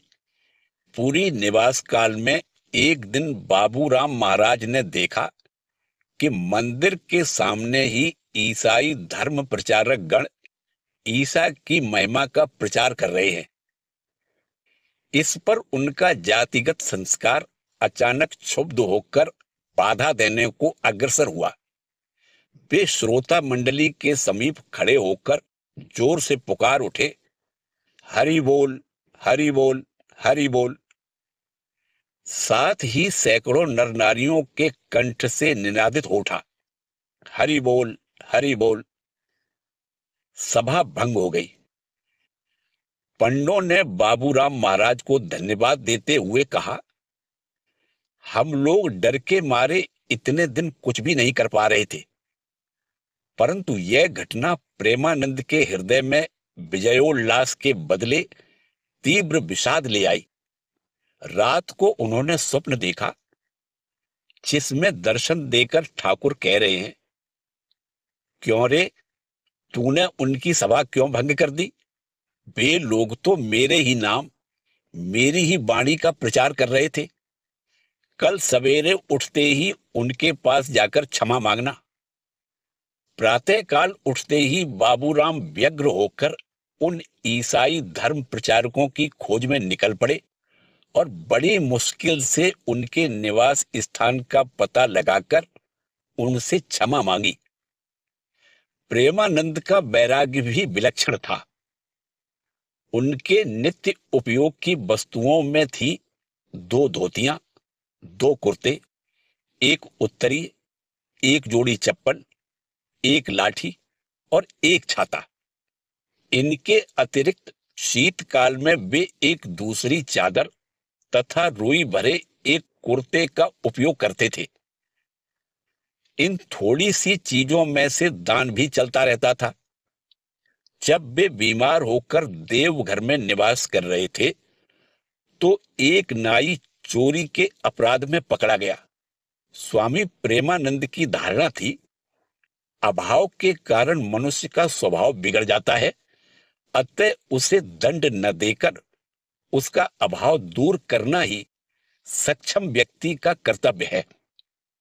इस कारण उन्होंने पकड़े गए व्यक्ति को सजा के बदले 1 रुपया देने को कहा। इतना ही नहीं, सेवक के चले जाने पर उन्होंने उसे अपना गमछा भी दे दिया। माता जी के प्रति असीम श्रद्धा भक्ति स्वामी प्रेमानंद के व्यक्तित्व की एक अन्य विशेषता थी। मां की अनुमति लिए बिना वे कोई भी विशेष कार्य हाथ में नहीं लेते थे और मां के आदेश पर अपना मत त्यागने को वे सर्वदा प्रस्तुत रहते थे। एक पत्र में वे मां के बारे में लिखते हैं, श्री माता जी मानव देह धारिणी होने पर भी उनका वास्तव में अपार्थिव भागवती तनु है। जीव के कल्याणार्थ मनुष्य की भांति लीला कर रही हैं। और भी कहा करते थे, माता जी को देख रहा हूं कि वे ठाकुर से भी बड़ी आधार हैं। वे शक्ति स्वरूपिणी जो हैं, उनमें भाव छिपाने की कितनी क्षमता है। ठाकुर प्रयास करके भी नहीं छिपा पाते थे, बाहर निकल ही पड़ता था। माता जी को भाव समाधि होती है, पर वे किसी को पता भी नहीं लगने देती हैं। 1914 ईस्वी मई में स्वामी प्रेमानंद को मालदा ले जाने के लिए एक भक्त मठ में आए। उनके आग्रह पर वे जाने को राजी हो गए, परंतु कहा कि उनकी व्यक्तिगत सम्मति होने पर भी जाने के पूर्व माता जी की अनुमति लेनी होगी। तदनुसार उन भक्त के साथ प्रेमानंद कलकत्ते में उद्बोधन कार्यालय में गए और मां के चरणों में सब कुछ निवेदित किया। स्नेहमयी मां ने जब सुना कि बाबूराम का स्वास्थ्य पूरी तौर से ठीक नहीं है, उत्सव स्थान को जाने का रास्ता बड़ा लंबा तथा दुर्गम है और उत्सव में अनियमितता आदि भी हो सकती है, तो वे बोली, गर्मी के मौसम में इतनी दूर न जाना ही अच्छा है। बाबूराम ने नतमस्तक होकर आदेश स्वीकार कर लिया, परंतु भक्त तो यह सुनकर मानो आकाश से गिर पड़े। यात्रा की सारी व्यवस्था पूरी हो चुकी है और अब ऐसी बात। उन्होंने तुरंत मां के सम्मुख उपस्थित होकर बताया कि मालदा बहुत दूर नहीं है, आने जाने तथा ठहरने की भी अच्छी व्यवस्था की जाएगी और विशेषकर प्रेमानंद महाराज के न जाने पर भक्तों के मन पर भारी आघात पहुंचेगा। सब कुछ सुनने के उपरांत मां ने बाबूराम को पुनः बुलवाकर कहा, क्यों बाबूराम, ये सब इतना कह रहे हैं, फिर तुम जाओगे क्या? मात्र भक्त ने उत्तर दिया, मैं क्या जानूं मां, आपका जो आदेश होगा वही करूंगा। अंत में मां बोली, तो फिर जाओ, एक बार हो आओ, पर अधिक दिन मत ठहरना। जाने की बात तुरंत ही निश्चित हो गई। यह आत्मसमर्पण का भाव उनके जीवन में अन्य रूप में भी प्रकट होता है। ठाकुर के निर्देशानुसार ही वे मठ में निवास करते थे तथा उनके आदेश के बिना कुछ भी नहीं करते थे। वह आदेश केवल हृदय में सूक्ष्म अनुभव के रूप में ही नहीं मिलता था, वरन विशेष अवसरों पर ठाकुर निर्देश देने के लिए स्थूल रूप धारण कर सामने प्रकट हुआ करते थे। एक बार मठ की व्यवस्थापना के बारे में गुरु भाइयों के साथ मतभेद होने के कारण उन्होंने अन्यत्र चले जाने का संकल्प किया और मठ के फाटक की ओर चल पड़े। साथ में केवल शरीर पर के वस्त्र, एक गमछा तथा एक और कपड़ा था। फाटक पार होकर उन्होंने ज्यों ही कदम बढ़ाया, त्यों ही देखा कि ठाकुर उनके कंधे पर का गमछा खींचते हुए कह रहे हैं, कहां चले चांद, मुझे छोड़कर कहां जाओगे? स्वामी प्रेमानंद के अनिश्चित पथ की यात्रा वहीं समाप्त हुई।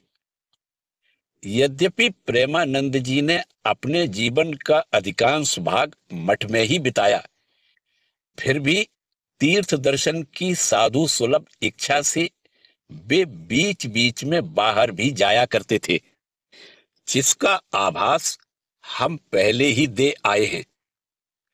आचार्य विवेकानंद के देह त्याग के पश्चात कुछ वर्ष मठ में बिताने के पश्चात 1906 ईस्वी में वे पुरी धाम गए। 1910 ईस्वी में उन्होंने स्वामी तुरायानंद, शिवानंद तथा कुछ और साधु ब्रह्मचारियों के साथ अमरनाथ की यात्रा की। बेलूड़ मठ से रावलपिंडी होते हुए वे लोग कश्मीर पहुंचे। फिर अमरनाथ दर्शन के पश्चात 3 महीने कश्मीर में बिताकर उन्होंने श्रीनगर आदि दर्शनीय स्थान देखे।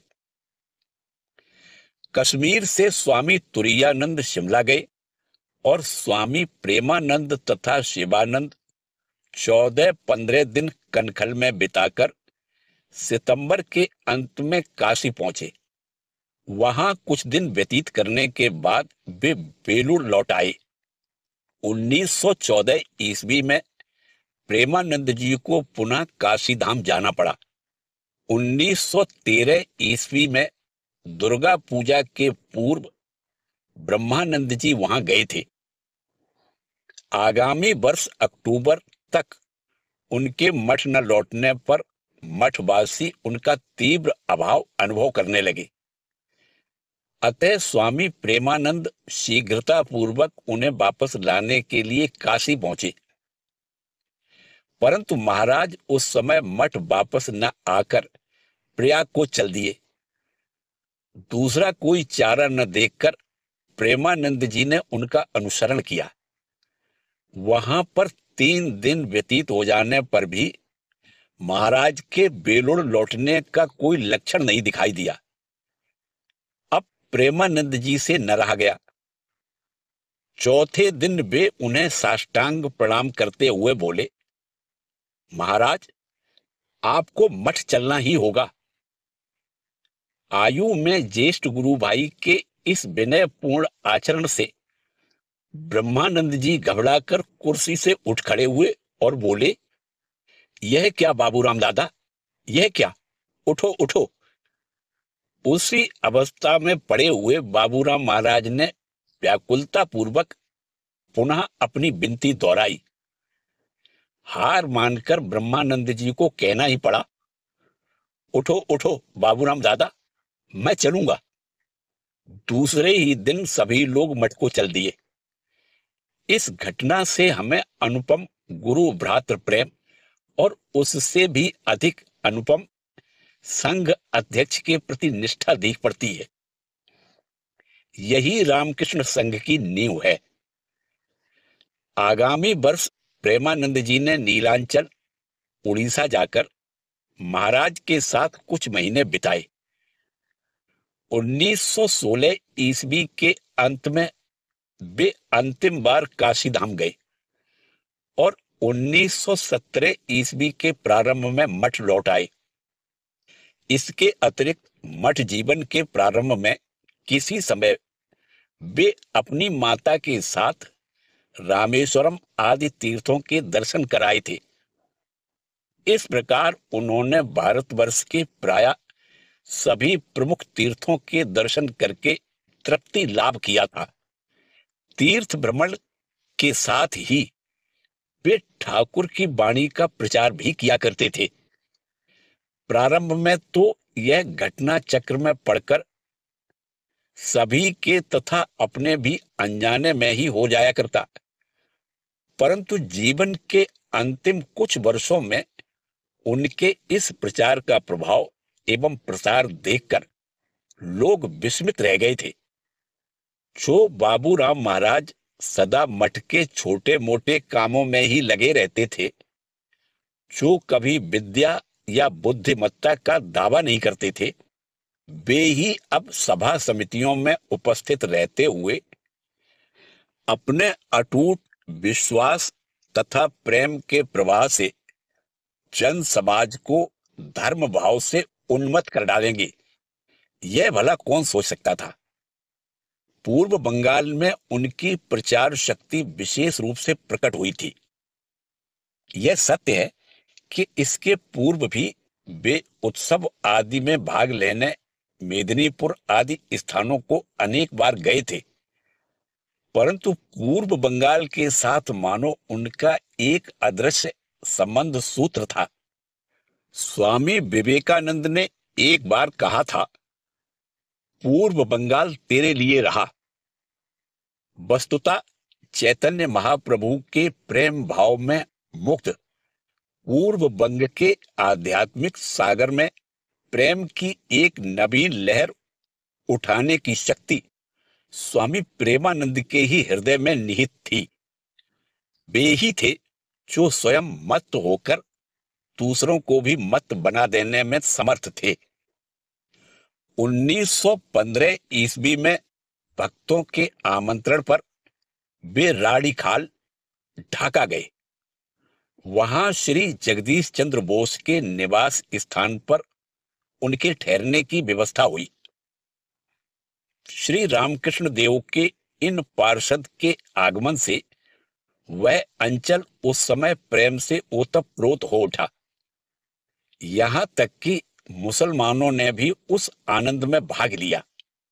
किसी विशेष क्षेत्र में उत्सव के लिए चंदा एकत्र करने न जाने पर उन लोगों ने कहा था, वे क्या सिर्फ आप ही के लोगों के हैं? वे तो हम लोगों के भी पीर साहब हैं। उस अंचल के बहुत से घरों में लोगों को ठाकुर की पूजा एवं कीर्तन में उत्साहपूर्वक भाग लेते देखकर प्रेमानंद आश्चर्यचकित रह गए। उत्सव में उन्होंने व्याख्यान आदि भी दिए, पर अत्यंत दुख की बात यह है कि इस उत्सव के पश्चात कलकत्ता लौटते ही उन्हें कालरा हुआ और प्राण संशय उपस्थित हुआ। एक दिन इस अवस्था में बाबूराम महाराज को अचेत देखकर सबको लगा कि वे अब देह त्याग कर देंगे, परंतु थोड़ी ही देर बाद वे होश में आ गए और सबका शंकाकुल दुखी चेहरा देखकर कहा, डरो मत, यह शरीर अभी नहीं जाएगा। मां जीवित जो है, इस रहस्य को बहुत से लोग नहीं जानते थे और जानने वाले भी भूल चुके थे। श्री रामकृष्ण देव ने जब बाबूराम की माता से संतान की भिक्षा मांगी थी, तो माता ने स्वीकृति देते हुए कहा था, बाबा इतनी भिक्षा दीजिए कि मेरी भगवान में भक्ति हो और मुझे पुत्र कन्या का शोक न सहना पड़े। ठाकुर ने वह वर प्रदान किया था। बाबूराम महाराज ने अब उसी अमोघ वाणी का सबको स्मरण करा दिया। जिस रोगी के बारे में चिकित्सकों तक ने आशा छोड़ दी थी, वे रोगी दैवी सामर्थ्य के बल पर अत्यंत आश्चर्यजनक रूप से धीरे धीरे स्वस्थ हो उठे। उनकी इस अस्वस्थता के समय पूर्व बंगाल के मुसलमान भक्तों ने मनौती मानी थी तथा मठ में तार भेजकर कामना की थी कि वे शीघ्र आरोग्य लाभ करें। आगामी वर्ष प्रेमानंद जी ने ब्रह्मानंद जी के साथ कामाख्या दर्शन तथा पूर्व बंगाल का परिभ्रमण किया। मैमन सिंह में एक दिन नदी के तीर पर टहलते हुए उन्होंने देखा कि महाराज भावस्थ हो गए हैं। लोक कल्याण में सदा तत्पर स्वामी प्रेमानंद जी तुरंत निकटस्थ युवकों को उनके चरणों में ले आए और कहा, महाराज बच्चों को आशीर्वाद दीजिए। महाराज भी उत्साहपूर्वक बोले, ये लड़के देवता बन जाएंगे। तत्पश्चात ढाका के रामकृष्ण मिशन का शिलान्यास कर वे लोग कासिमपुर के जमींदार के मकान पर आए। इसके बाद देवभोग में नाग महाशय के निवास स्थान का दर्शन करते हुए वे 25 फरवरी को कलकत्ता और उसके दूसरे दिन बेलूर पहुंचे। 1917 ईस्वी में स्वामी प्रेमानंद अंतिम बार पूर्व बंगाल गए थे। उन दिनों एक गांव से दूसरे गांव जाते समय तथा कहीं ठहरते समय उनके चारों ओर इतने लोग आ जुटते थे कि बाद में किसी प्रत्यक्षदर्शी ने उनके साथ महात्मा गांधी की आकर्षण शक्ति की तुलना करते हुए कहा था, महात्मा जी को देखने के लिए भी इतनी भीड़ एकत्र नहीं होती। प्रेमानंद का प्रेम केवल हिंदू समाज में ही आबद्ध न रहते हुए मुसलमान समाज में भी फैल रहा था। यह देखकर एक मौलवी के मन में ईर्ष्या उत्पन्न हुई। प्रेमानंद जब मेमन सिंह के टांगाइल महकमे के खारिंदा गांव में निवास कर रहे थे तो मौका पाकर उनकी परीक्षा लेने तथा उन्हें पराजित करने के उद्देश्य से वे मौलवी सम्मोहन विद्या में पारंगत अपने एक मित्र को साथ लेकर उनके पास आए, परंतु वे विफल हुए और उन्हें अपनी भूल स्वीकारनी पड़ी।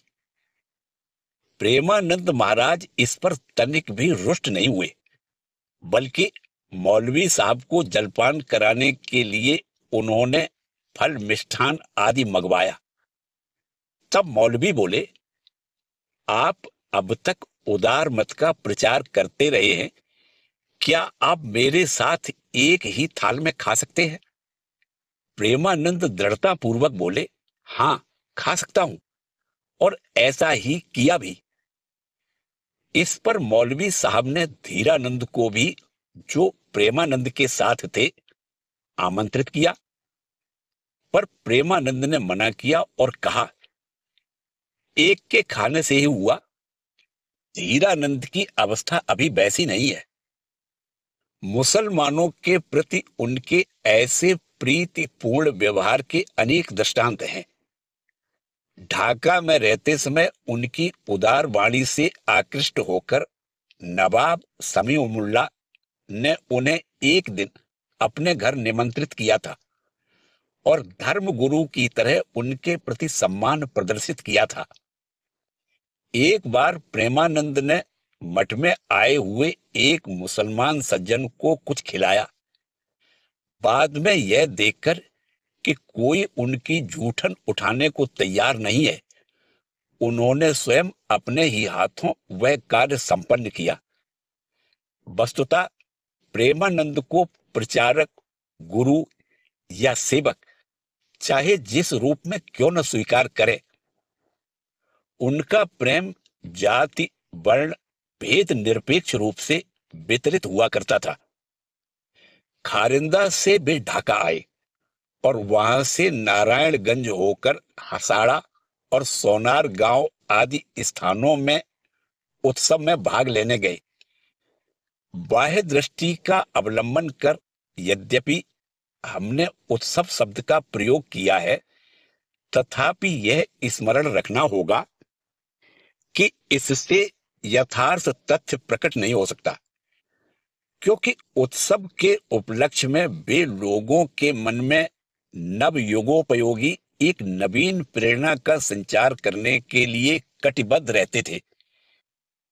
कीर्तन, उपदेश, व्याख्यान, दैनंदिन व्यवहार आदि के माध्यम से वह प्रेरणा अभिव्यक्त हुआ करती थी और उसका प्रभाव धर्म के क्षेत्र को लांघकर समाज, स्वास्थ्य आदि क्षेत्रों में भी प्रसारित हो रहा था।